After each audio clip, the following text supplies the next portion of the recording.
Vous êtes sur Compte Fécond. La secte NXIVM a sévi presque 20 ans en Amérique du Nord. Et officiellement, en fait, cette entreprise vendait des formations de développement personnel. Mais en réalité, c'était un gigantesque réseau d'arnaques avec un dangereux gourou à sa tête. Son nom, c'est Keith Raniere et il aura été reconnu coupable de 7 crimes différents. Bref, rapprochez-vous. On est sur Compte Fécond et on va surtout s'intéresser là à une certaine Sarah Edmondson. Parce que pendant 12 ans, elle a été complètement manipulée et exploitée par NXIVM. Et en fait, son témoignage est tiré d'un livre où elle raconte cette histoire complètement glauque. Et donc nous, ensemble, on va découvrir sa vision des choses et sa propre expérience dans cette secte. D'ailleurs, si vous aimez les récits de secte, vous allez être passionné par Charles Manson, parce que en 1967, il fonde sa secte, la Manson Family, et il devient petit à petit un véritable serial killer, qui va traumatiser Hollywood et même l'Amérique entière. Et tout ça sur fond de vol, de trafic et encore plein de détails invraisemblables. Mais c'est une histoire à part entière que je vous raconterai peut-être une autre fois, parce qu'en attendant, je vous conseille l'excellent documentaire Charles Manson, le démon d'Hollywood. Ce docu, il est sorti en 2019 et il est dispo en français, il dure à peu près 1h44, donc c'est vraiment complet. Et pour le trouver en entier, c'est super simple, vous avez ma plateforme de documentaire Poisson Fécond Plus où il sera dessus. En plus de ça, vous avez une playlist frisson garantie avec des enquêtes policières, des mystères irrésolus ou même des histoires de conspiration. Et en ce moment, l'abonnement mensuel est à seulement 2,99€ avec le code SARDINE. Donc si vous voulez plus de contenu approfondi avant de dormir pour vous faire plaisir, n'hésitez pas, c'est le moment rêvé. Vous avez le lien en description.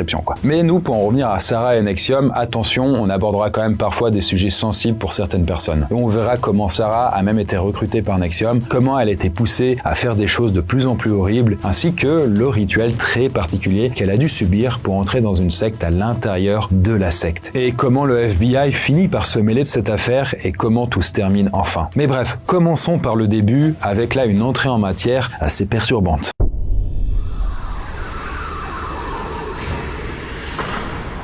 Ok, on est début 2017 et Sarah Edmondson se retrouve entièrement nue avec un bandeau sur les yeux. En fait, elle ne sait pas pourquoi elle est là, où elle est, ni ce qu'elle va devoir faire. Elle sait juste par contre qu'elle doit obéir à Lorraine, qui est une dirigeante de NXIVM. D'ailleurs, Sarah la connaît bien puisque elles travaillent ensemble dans cette secte depuis plus de 10 ans. D'ailleurs, dans quelques temps, Sarah sera marquée à vie dans tous les sens du terme. Mais nous, pour comprendre comment elle en est arrivée là, on doit revenir un peu plus en arrière. Parce qu'avant ça, on retourne 2005, là on est au Canada. Sarah, elle a 28 ans, elle n'a pas beaucoup de thunes. Par contre, il y a un truc dont elle est sûre, c'est de devenir actrice de film. Et un jour, elle croise Mark Vicente, qui se trouve être un réalisateur de film. Et là, elle se dit, un banco, peut-être qu'il va pouvoir me donner une chance et me donner un job, quoi. Actrice, on sait pas, un truc du style. Du coup, ils discutent ensemble, mais Mark lui parle surtout d'une organisation humanitaire qui est géniale. Cette organisation, elle s'appelle NXIVM, elle a été fondée par Keith Raniere, qui serait d'ailleurs l'un des hommes les plus intelligents au monde. Rien que ça. Apparemment, ce Keith peut faire le bien grâce à des méthodes révolutionnaires. Marc me dit que NXIVM recrute et qu'il en fait partie. Moi, à la base, je cherchais un rôle pour un film, mais pourquoi pas les rejoindre après tout ? Ce serait l'occasion de participer à une bonne cause, de passer du temps avec Marc, et je sais qu'il connaît beaucoup de monde dans le milieu du cinéma, donc ça me ferait un bon contact en plus de ça. Et là, Marc met Sarah en contact avec une recruteuse de NXIVM. Et là, la recruteuse lui dit que pour les rejoindre, va falloir d'abord suivre une formation de 5 jours. Sauf que, cette formation est payante et elle coûte à peu près 2000 balles.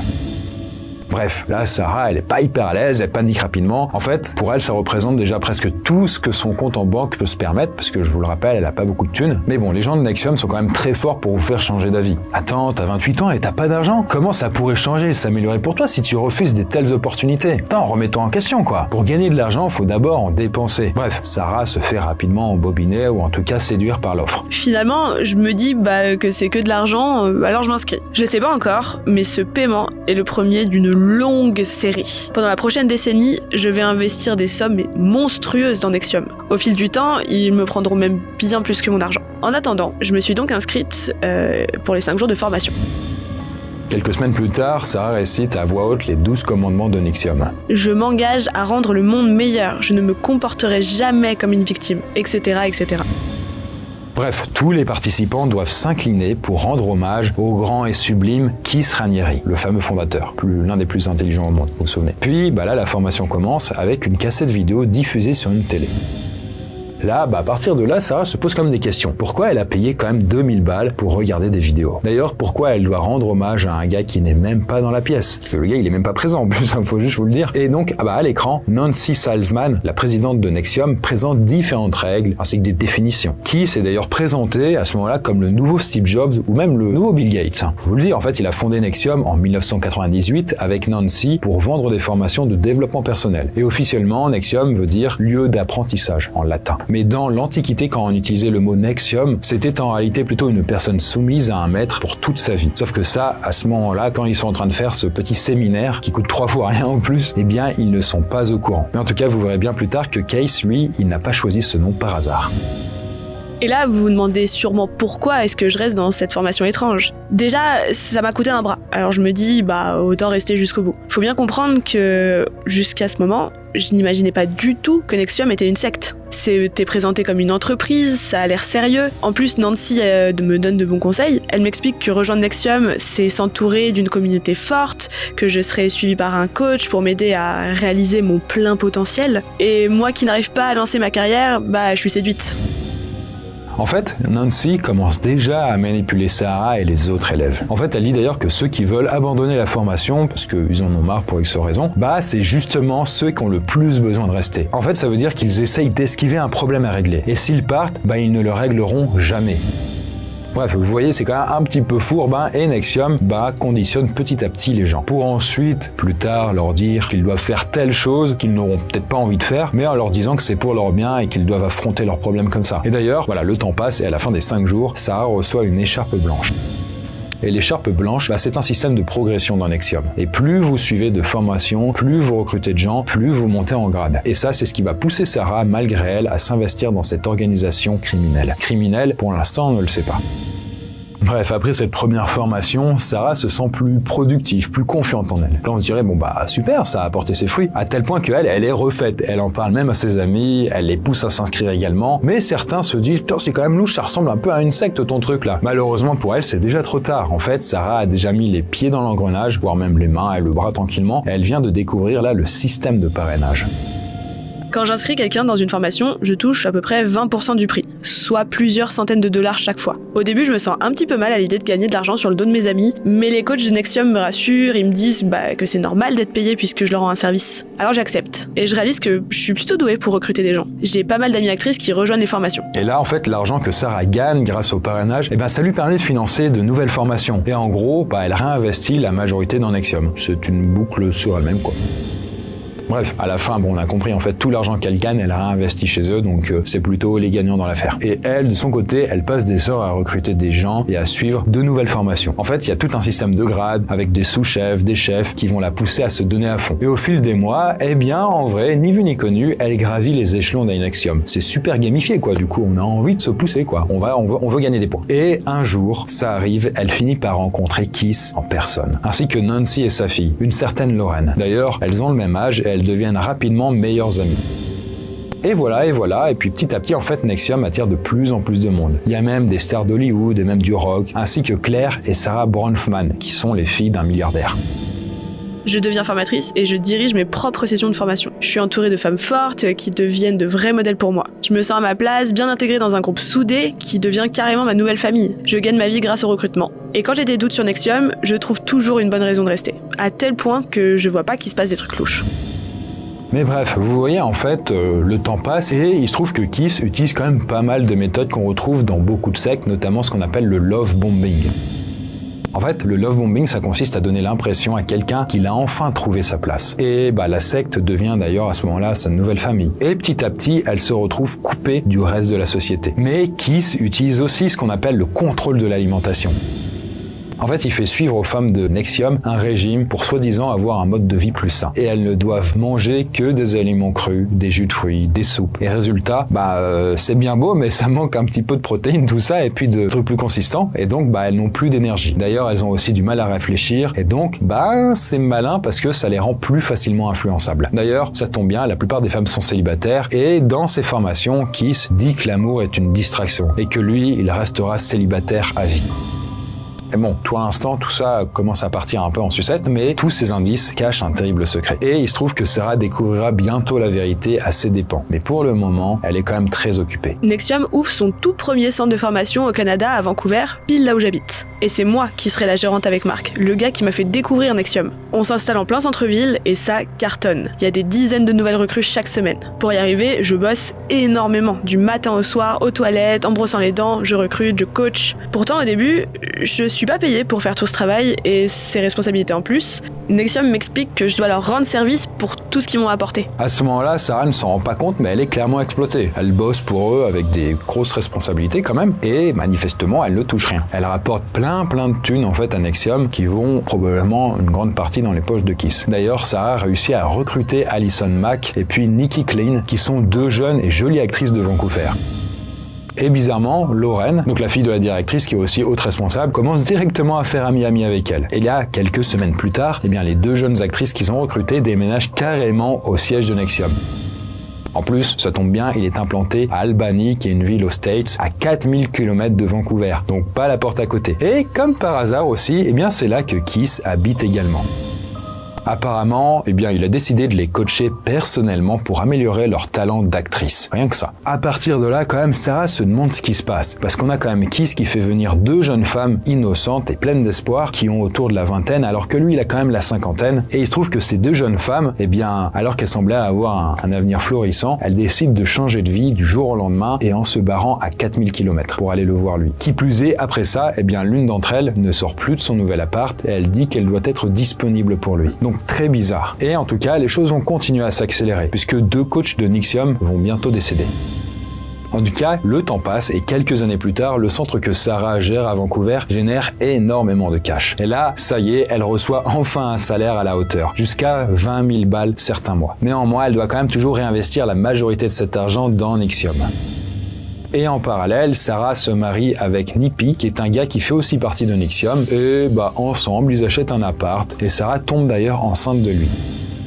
Là, on pourrait d'ailleurs croire qu'elle vit sa meilleure vie. Sauf que Kiss devient de plus en plus toxique, et il met en place, lui, un système de pénitence. En gros, on est poussé à s'auto-punir. Si on ne respecte pas une règle de Nexium, on doit remplir un formulaire. On rédige un texte pour s'autocritiquer et demander pardon. Parfois, on reçoit carrément des punitions. Par exemple, je me suis engagée à faire du sport, mais une fois, j'ai manqué une séance. Ma pénitence a été de prendre des douches froides tous les jours pendant une semaine. Certains ont dû dormir par terre pendant plusieurs nuits de suite. Et les membres de Nexium doivent également mettre en jeu des garanties, du genre donner 1000 balles à un dirigeant s'ils ne vendent pas assez de formation en un mois.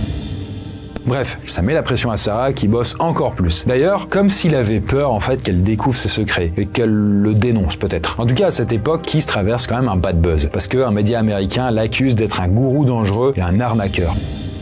N'importe quoi. Qu'est-ce qu'on aurait entendu? D'ailleurs, Barbara, qui est une haute responsable de Nexium, se barre en claquant la porte. Et avant de partir, elle balance à tout le monde que Kiss aurait des relations avec plusieurs femmes de Nexium. D'ailleurs, elle lui réclame plusieurs centaines de milliers de dollars qu'il lui aurait a priori emprunté et qu'il aurait perdu. Bon, n'importe quoi, qu'est-ce qu'on n'entend pas, D'ailleurs, pour faire un petit peu oublier tout ça et puis ravaler bien la pilule, Kiss lance une nouvelle grande formation à près de 15 000 boules. D'ailleurs, il la présente comme la solution pour moderniser les relations hommes-femmes. Enfin, le truc qu'il nous fallait, quoi. Merci. Néanmoins, dans les faits, quand on se penche un petit peu sur le truc, on se rend compte que c'est un programme extrêmement misogyne et conservateur. En fait, Kiss demande aux femmes de s'habiller selon sa vision des choses. Il raconte d'ailleurs que ce serait naturel pour un homme de se reproduire avec plusieurs femmes, alors que les femmes seraient génétiquement programmées pour obéir à un seul homme. Ce qui est con parce que du coup, si une femme va devoir côtoyer plusieurs hommes, elle va obéir auquel. Ah bon, après voilà. D'ailleurs, il explique tout ça avec des mots vulgaires qui tourne beaucoup autour du sexe.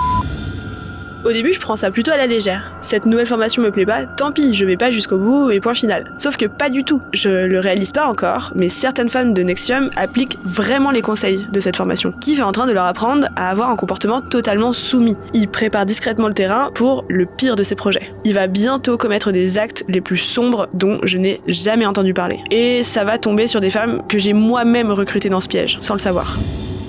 Et puis, entre-temps, une haute responsable de Nexium tombe gravement malade. En fait, apparemment, elle aurait un cancer du cerveau. Mais à ce moment-là, l'ambiance est bizarre. Tout le monde évite d'en parler. D'ailleurs, Sarah décide de faire venir un médecin pour s'occuper d'elle. Sauf que Kiss fait renvoyer le médecin. Et il n'était pas content. Et quand Sarah va voir la malade, elle remarque qu'elle a des marques violentes aux poignets et aux mains. Et là, elle ne le sait pas, elle peut pas être certaine de ça, mais elle suspecte que quelqu'un l'aurait violentée. Et en tout cas, il se trouve qu'elle décède quelques jours plus tard dans son lit. À ce moment-là, pour Sarah, c'est très bizarre. Elle comprend pas. Pourquoi, en fait, Keith aurait renvoyé le médecin alors que, elle avait manifestement besoin d'aide, quoi. Et d'ailleurs, comme par hasard, pile à ce moment, Sarah reçoit une promotion. Et elle devient, attention, écharpe verte. C'est-à-dire qu'elle fait partie, là, de la direction. C'est pas mal, hein. Et d'ailleurs, elle est tellement contente que ça la remotive et elle finit par oublier un petit peu cette histoire de maladie. Ah, c'est bon, ça va, quoi. C'est un petit coup de malchance. Mais quelques mois plus tard, l'histoire se répète. Parce qu'une autre responsable de Nexium a un cancer du rein en phase terminale. Là, les médecins n'arrivent pas à la sauver. Elle meurt rapidement, en fait, de sa maladie. Là, à ce moment-là, Sarah, quand même, est très troublée. Elle se dit, est-ce que ce serait peut-être, je sais pas, l'eau du siège de Nexium qui serait contaminée par quelque chose, ou alors un truc de ce style. Parce que c'est pas tout, parce que par exemple, Nancy, donc la directrice, a un cancer du sein, et 5 autres femmes de Nexium ont également souffert d'un grave problème de santé. Là, Sarah commence à se demander si Keith n'est pas en train de faire du tri autour de lui. C'est-à-dire, par exemple, éloigner les femmes les plus âgées pour laisser la place peut-être aux plus jeunes. Je réalise enfin que beaucoup de choses ne vont pas. La formation misogyne, les régimes imposés, les accusations, les malades, les mortes. Pour la première fois, je me dis que j'ai vraiment envie de m'éloigner de Nexium. Sauf que c'est pas aussi simple. Les dirigeants veulent que je déménage à Albany pour venir bosser au siège. Mais je veux pas aller là-bas et finir comme toutes les autres. J'ai vu trop de femmes s'installer à Albany puis changer radicalement. Comme les jeunes actrices Alison Mack et Nikki. Elles avaient vraiment du potentiel. Pourtant, elles ont complètement stoppé leur carrière et maintenant, elles travaillent pour Nexium. Là, Sarah est d'ailleurs sur le point de découvrir ce qui se passe réellement. Mais ça ne va pas se passer comme prévu. Bon, alors faisons un petit récap. Sarah, elle est maintenant dans Nexium depuis plus de 10 ans et les choses là commencent à s'accélérer. Un jour, Lorraine, que je rappelle est la fille de la directrice, qui a un cancer, qui est en même temps sa meilleure pote, elle vient lui parler en privé. En fait, elle veut l'inviter à un projet top secret, d'ailleurs tellement incroyable que ça pourrait changer sa life. Encore changer ma vie, qu'est-ce que ça va être, j'ai hâte. Et en fait, il se trouve que ce serait un groupe secret qui serait réservé aux femmes d'élite de Nexium. Et le but, ce serait de s'entraider et de vivre selon certaines règles précises. Ça s'appelle DOS, les initiales de Dominus Obsequius Sororium, en latin. En français, si on le traduit, ça fait le maître des femmes esclaves. Bon, encore un nom quand même un petit peu codé que Keith est le seul à comprendre. En même temps, tu te dis, mais comment ça se fait qu'elle a pas fait la traduction? C'est qu'en fait, elle avait que les initiales, donc DOS. Comme elle avait pas le mot complet, compliqué de savoir les vraies intentions. Bref, Sarah se laisse avoir et elle rejoint ce fameux groupe top secret. Mais en tout cas, pour le rejoindre, Lorraine, elle lui demande des garanties. Et des garanties pour qu'elle s'engage à vie. Notamment un secret ou une info ou un truc pour être sûre qu'elle n'en parlera à personne, même à son mari. Et là, Lorraine me suggère de prendre une photo de moi nue. What? Je me sens hyper mal à l'aise d'un coup, j'ai jamais posé nu. Mais Lorraine me dit qu'elle l'a fait aussi et que c'est fun et stimulant. Bon, c'est ma meilleure amie, alors j'accepte de lui faire confiance sur ce coup. Lorraine me précise que la photo doit montrer à la fois mon visage et mes parties intimes. Elle prend la photo et l'envoie à quelqu'un par SMS. C'est quoi ce bordel? Elle l'a envoyé à Keith. Mais Lorraine me rassure, mais bien sûr que non, c'est un groupe réservé aux femmes, etc. Quelques instants après, Lorraine reçoit une réponse par SMS et finalement, la photo nue n'est pas suffisante. En fait, il faudrait, selon elle, un truc qui pourrait vraiment ruiner sa vie. Vraiment, donc du coup, la vie de Sarah. Pour qu'elle reste vraiment fidèle au groupe et qu'elle ait pas envie de faire un peu la faux folle, quoi. Donc là, Sarah est quand même coincée. En fait, elle vient d'envoyer une photo nue d'elle et à ce moment-là, c'est quand même un peu difficile de revenir en arrière. Ce qu'on appellerait un petit peu un pied dans la porte en manipulation. Et finalement, Lorraine la filme en train de raconter des choses horribles sur ses proches. Bref, cette fois-ci, la garantie est acceptée et Sarah peut passer à l'étape suivante, c'est-à-dire accepter de devenir l'esclave de Lorraine. En fait, elle doit la reconnaître en tant que maître et faire vœu d'obéissance à vie. Là, Lorraine lui dit « ça va, t'inquiète, c'est juste un exercice symbolique, ce sera pas une vraie esclave, hein ». Et pour terminer, Sarah devra faire un tatouage lors d'une cérémonie de bienvenue. Mais ça, ce sera un peu plus tard. Bref, les semaines suivantes, la relation entre Sarah et Lorraine prend une tournure quand même étrange. En fait, Sarah doit l'appeler maître avec un M majuscule par SMS et répondre en moins de 30 secondes. Mais le truc, c'est qu'elle doit le faire tout le temps, même quand elle est aux toilettes, même quand elle prend son bain, même la nuit quand elle dort. Et si elle ne répond pas dans le temps imparti, elle sera potentiellement punie. Bon, au début, Sarah, elle fait bon, allez, c'est pour le game, ça va, c'est juste des formalités. Mais en vrai, sans s'en rendre compte, là, elle rentre dans un processus qui l'entraîne à accepter des choses de plus en plus bizarres. Pour pouvoir participer à la cérémonie de bienvenue, je dois d'abord recruter 6 autres esclaves. Lorraine veut valider mes choix. D'ailleurs, elle me fait même des suggestions de personnes à cibler. Elle m'envoie des photos de profil Facebook de certains membres de Nexium. C'est toujours des jolies femmes qui ont à peu près la vingtaine. Cheveux longs, très maigres, assez grandes. Le genre de physique qu'on voit souvent autour de Kif. Je recrute mes esclaves une par une. Si jamais elle refuse, Lorraine me demande de forcer. Finalement, le grand jour arrive et là, on est alors début 2017. Là, Sarah a rendez-vous chez son maître, Lorraine, donc à Albany, pour la fameuse cérémonie. En fait, clairement, elle a pas envie d'avoir de tatouage. Mais elle a donné des garanties, donc elle peut plus reculer, sinon sa vie serait foutue. Donc déjà, Lorraine lui demande prestement d'aller se déshabiller dans sa chambre d'amis. Sarah obéit. Lorraine lui met aussi sur les yeux un bandeau noir. Là, elle la met dans une voiture et elle l'emmène dans un lieu secret de la cérémonie. Il se trouve qu'après 1 heure de route, elles entrent dans un bâtiment et Sarah peut enfin enlever son bandeau. Là, elle se retrouve face à d'autres femmes nues qui ont l'air tout aussi mal à l'aise de montrer leur corps. En tout cas, elles sont toutes dans une petite pièce blanche avec une table de massage et un canapé et un coffre au centre. Il n'y a aucune déco au mur, les fenêtres sont complètement cachées. Lorraine leur interdit d'ailleurs de sortir. Là, elle pose alors son téléphone dans un coin, elle commence à filmer sans prévenir. Bon, à ce moment-là, faut quand même le dire, mais les membres de Nexium sont habitués avec le temps à être filmés non-stop à chaque réunion. En fait, tout le monde sait que Kiss enregistre tout, soi-disant pour conserver les traces de la sagesse. De sa sagesse même plutôt, attention. Mais là, c'est vraiment la première fois que Sarah est filmée nue et elle n'aime pas du tout ça. Et à ce moment-là, il y a une médecin qui arrive, une certaine Danielle Robert, qui fait aussi partie de Nexium. Et c'est probablement elle qui va faire le tatouage. Et effectivement, Lorraine montre un pochoir avec un symbole étrange. Et elle explique alors que ça représente les 4 éléments. Je m'allonge sur la table de massage, toujours nue. Le médecin désinfecte la zone au-dessus de mon pubis. Elle va faire le tatouage ici pour qu'il ne soit pas visible, même quand je serai en maillot de bain. Elle me prévient. Attention, tu risques d'avoir très chaud. Lorraine demande aux autres femmes de me tenir au cas où je bouge à cause de la douleur. Je me fais attraper à chaque partie de mon corps. Et là, je commence à paniquer.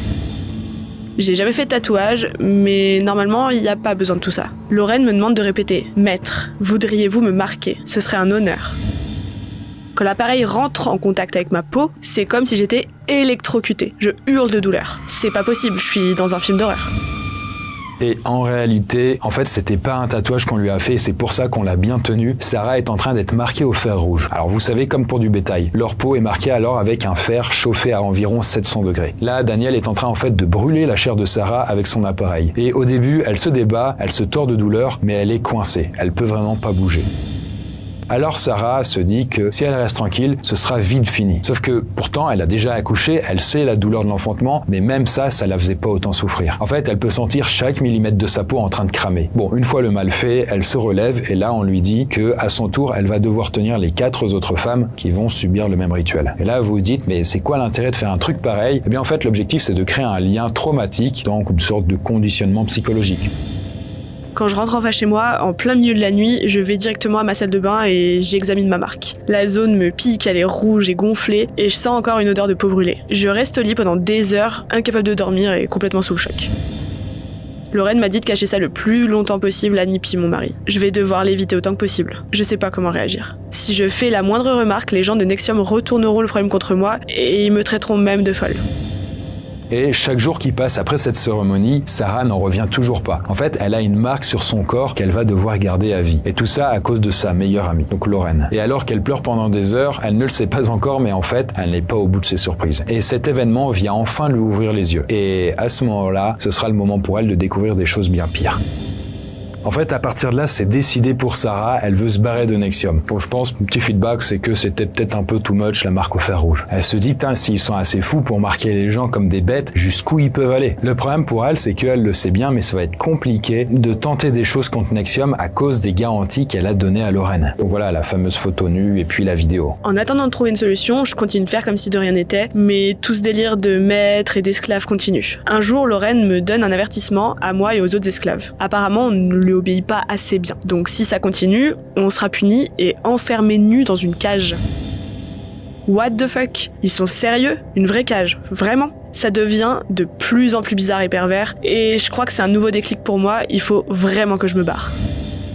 Et puis Sarah, à un moment, décide de contacter Mark Vicente, vous savez, le fameux réalisateur de films qui l'a entraîné dans ce bourbier il y a maintenant 12 ans. Lui, de son côté, il fait toujours partie en fait de cette organisation, mais elle se dit qu'elle peut lui faire confiance. Et effectivement, quand elle reparle avec lui, Mark la prévient, il ne faut surtout pas qu'elle retourne au siège de Nexium, à Albany. Il se trouve que Mark aurait compris que Kiss est en fait une grande imposture. Parce que oui, quand même, je le précise, mais au niveau de son CV, Kiss est censé avoir un QI incroyable, une formation de pianiste, être champion de judo. Pourtant, personne ne l'a jamais vu prouver quoi que ce soit, ou montrer quelconque diplôme. D'ailleurs, Mark a aussi remarqué que toutes les femmes qui vivent à Albany sont devenues maigres. Il a entendu d'ailleurs des rumeurs sur les femmes qui auraient eu des rapports sexuels avec Kiss. En parlant avec Mark, je comprends que Nexium est comme un virus. Pendant des années, il m'a utilisé pour se propager. J'ai recruté des centaines de personnes qui ont suivi ces formations. Kif n'avait juste qu'à choisir ses cibles. Ces formations nous ont appris petit à petit à l'adorer, à lui obéir, et Lorraine ne m'a pas recruté pour rejoindre un groupe de femmes fortes. J'allais sûrement finir en jouer ses pour Kif.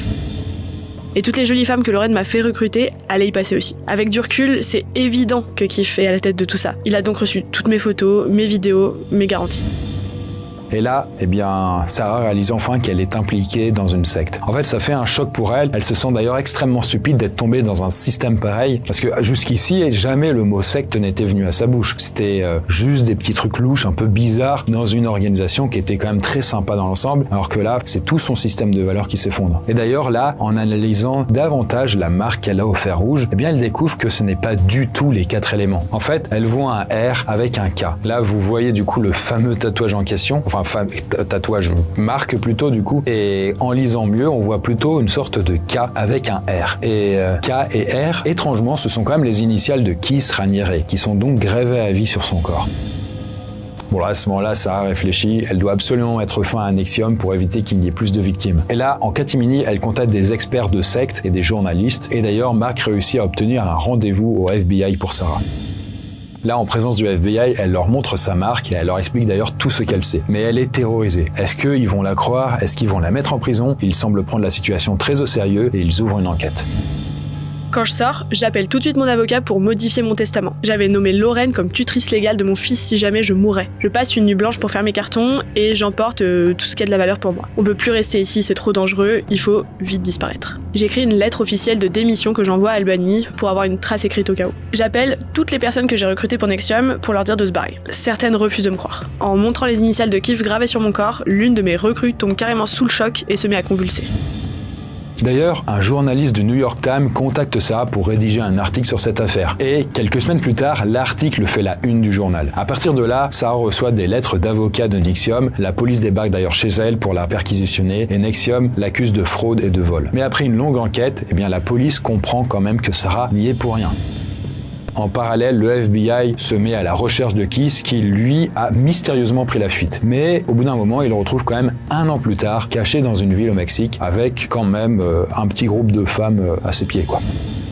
Allison Mack, donc la fameuse actrice qui l'avait rejoint, est arrêtée à son tour. Puis Lorraine, donc la meilleure amie, ainsi que Nancy et toutes les autres femmes à la tête de Nexium sont également arrêtées. Mais rendez-vous compte, en fait, il y a tellement de preuves qui s'accumulent contre Kiss que le procès qui devait avoir lieu est repoussé 3 fois. Parce que à chaque fois, la montagne en fait de papier devient de plus en plus grande et donc du coup, les juges et compagnie ont besoin de temps en fait pour traiter tout ça, d'où le fait de repousser. Le FBI retrouve des milliers de gigas de vidéos, de photos, d'audio, et quand le procès commence enfin, je découvre les détails de plus en plus ignobles. Kif décidait de tout dans la vie des femmes qu'il contrôlait, jusqu'à la longueur de leurs poils pubiens. Il ne cuisinait pas pour lui-même, ses servantes s'occupaient de tout pour lui, même de le conduire et de payer ses factures.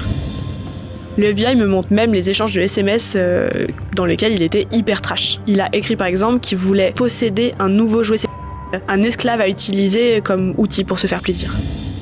Là, attention, le procès commence et à ce moment-là, on va découvrir des détails particulièrement hardcore. Déjà, Lorraine était menacée physiquement par Kiss. En fait, pendant des années, il la forçait à avoir des relations sexuelles devant lui avec d'autres femmes. Mais en plus de ça, Lorraine et sa mère, donc Nancy, la dirigeante, étaient toutes les deux des amantes de Kiss. D'ailleurs, certaines femmes ont subi des avortements forcés à cause de lui. D'ailleurs, Kiss a acheté une maison avec l'argent de Nexium pour installer un donjon sexuel au sous-sol. D'ailleurs, le commercial d'une entreprise de toy a révélé lui avoir vendu une cage à taille humaine. Et il s'en serait effectivement servi pour punir les femmes qui ne lui obéissaient pas, en tout cas pas assez. D'ailleurs, énormément de femmes témoignent pendant ce procès, et notamment une certaine Camilla qui a eu des relations sexuelles avec Keith dès l'âge de 15 ans. Et en tout cas, lui demandait d'être disponible à n'importe quelle heure du jour ou même de la nuit. Lauren a aussi son propre procès. Elle reconnaît avoir aidé Keith à enfermer une jeune femme dans une pièce pendant 2 ans, en la menaçant de l'expulser vers le Mexique si jamais elle n'obéissait pas. Lauren révèle aussi que Keith avait imaginé toute une stratégie pour réussir à coucher avec moi. Après la marque au fer rouge, j'étais censée accepter d'avoir des relations sexuelles avec quelqu'un d'autre que mon mari, puis accepter de coucher avec lui, puis accepter de porter son enfant. Apparemment, ce dernier détail l'excitait plus que tout. Bref, ni plus ni moins en fait, NXIVM était une secte criminelle qui a existé une vingtaine d'années et qui a détruit la vie de centaines de femmes. Et en 2019, après 6 semaines de procès, il est reconnu coupable sur tous les plans. Il est reconnu de trafic sexuel, d'exploitation sexuelle d'une ado de 15 ans, de travail forcé, d'extorsion, de vol, d'association de malfaiteurs et de complot de fraude numérique. Keith est alors condamné à 2 millions de dollars d'amende et de 120 ans de prison. De leur côté, Nancy, Lauren, Allison Mack et toute la clique plaident coupables. C'est-à-dire qu'elles avouent en fait d'avoir participé à tout ça, qu'elles sont responsables aussi de toute cette mascarade. Mais dans cette affaire, il y en a un qui ne plaide pas coupable, c'est Keith lui-même. Autrement dit, en fait, pour lui, il n'a rien à se reprocher. D'ailleurs, il écrit une lettre pour clamer son innocence et dedans, il se dit fier de l'œuvre de sa vie. En fait, selon lui, il n'a jamais fait de mal à quiconque, et les témoignages sont tous des mensonges. D'ailleurs, Keith a toujours refusé d'exprimer le moindre regret. Et en outre, il trouve que sa condamnation n'est pas juste. Bref, le juge a alors alourdi sa peine en voyant que Keith ne montre aucune empathie pour ses victimes, et qu'il continuerait à commettre des crimes s'il était libéré. Bon, à ce moment-là, Sarah, elle est enfin en sécurité, mais elle doit encore payer les conséquences de 12 ans passés dans cette secte. Bref, quand la pression retombe, Sarah peut pleurer de soulagement quand Keith est enfin condamné, et elle va pouvoir reprendre une vie normale après plus de 2 ans de procès. Et elle est suivie par une équipe de thérapeutes, déjà un expert en secte et en pervers narcissique, un psychologue et un conseiller de couple.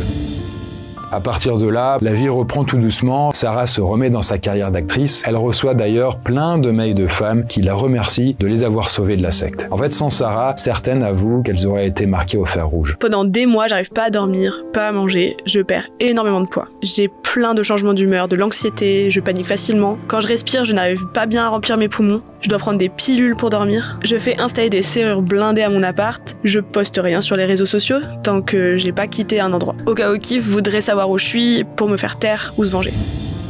Je vous le dis quand même, mais pour info, Sarah a recontacté Lauren malgré tout le mal qu'elle lui a fait. Sarah a essayé de lui donner des conseils pour aller mieux et elle lui a même proposé de redevenir amie. Mais bon, pour l'instant, elle n'a pas reçu de réponse. En tout cas, à partir de là, Sarah a décidé d'écrire un livre pour raconter son histoire et même si elle a sauvé plein de personnes, elle regrette quand même beaucoup de choses. Et il y a un truc qui lui rappelle bien tous les jours dans le miroir, donc sa cicatrice avec les initiales de Keith Raniere gravées sur son corps.